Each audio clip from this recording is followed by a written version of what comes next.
Let's talk about Argentina. Argentina.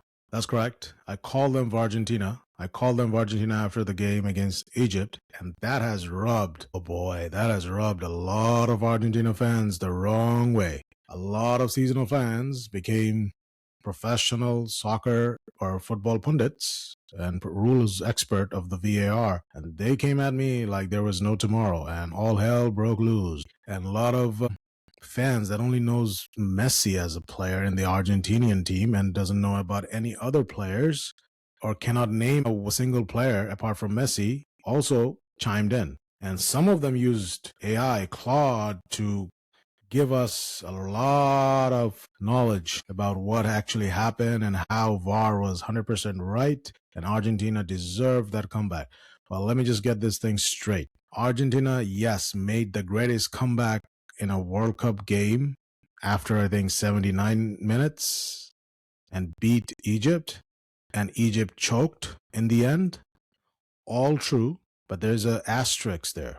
A little bit of help from the VAR, or should I say, a little bit of inconsistency from VAR, video assistant referee. And now let me tell you why. Argentina were trailing 1-0. Egypt scored a goal, and then they scored a second goal. There was a fantastic dribble by Egyptian player Hassan.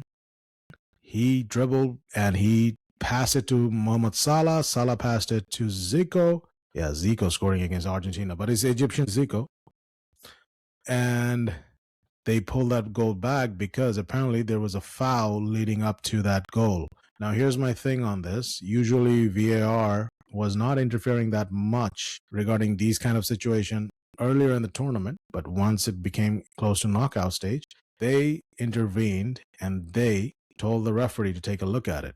Now, here's a part that people are missing. The referee has the ability to say the goal stands. He can overrule VAR. He has to go to the monitor, he has to see it, and then he can use his own judgment and say, Lisandro Martinez fell down too easily. Yes, there was a tackle there, but that tackle, we let it go most of the time in games in the Premier League where Lisandro Martinez commits those kind of tackles and somebody else is on the receiving end of those kind of tackles. But in a World Cup game, Lisandro Martinez going down too easily, and that thing, nobody thought, okay, none of the Argentinian players thought that, okay, this guy gonna dribble past 3 or 4 players and score a goal. They thought that he's gonna lose the ball's gonna go out of play, and then they're gonna go and tell the referee, give him a yellow card. That is a foul on Lisandro Martinez.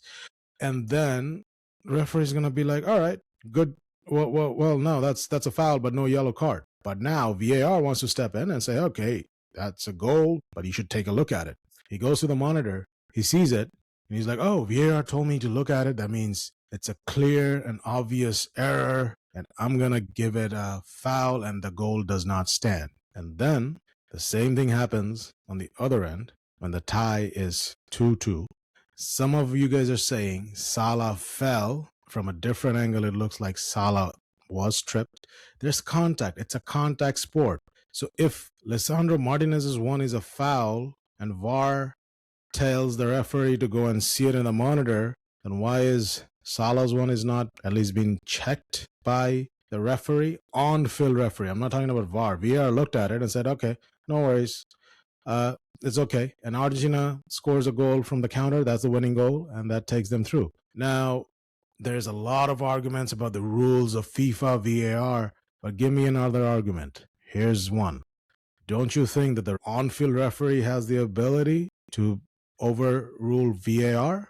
That's the question that I have asking, and I did not get an answer. He does have the ability to do that, and actually, earlier stages of this World Cup, I think one referee also did that. He overturned VAR's ruling. Clearly, the on-field referee did not think that that was a foul because he didn't call it for Argentina's goal. So the point is, there's a lot of inconsistency regarding VAR, and it happened, or most of the time happens, when big teams are playing. Argentina, to an extent, were the beneficiary of that. And That's the point that we were trying to make. Not to piss off Argentina fans. I could care less about Argentina fans. I'm not an Argentina fan, neither am a Brazil fan. So who cares? Like, Argentina, yeah, won the game, greatest comeback of all. I mean, maybe even with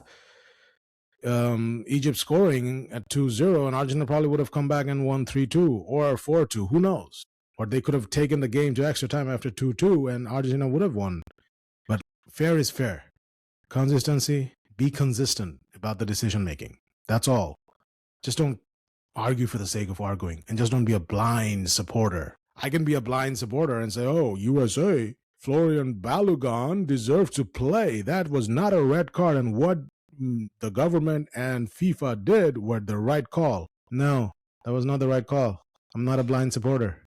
And I expect Argentina fans, or any fans, to be not a blind supporter. Fair is fair. Injustice is injustice. It's not injustice, it's inconsistency. Argentina benefiting from it, and half of the people are pissed because they're on the other side of the bracket and playing teams like Cape Verde and Egypt, with all due respect, not playing teams like Belgium or Spain or even, like, hell, France. And on top of it, you get all the calls that VAR makes, and you are the beneficiary of those calls. That is what making people angry. So, Argentina fans, now tell me this. Do you think the referee has the ultimate decision-making skill to override VAR? If not, then I don't know what to tell you guys. I'll see you guys in the next one. Let me know in the comments. Be civil, but be constructive. We'll see you guys the next time. Take care.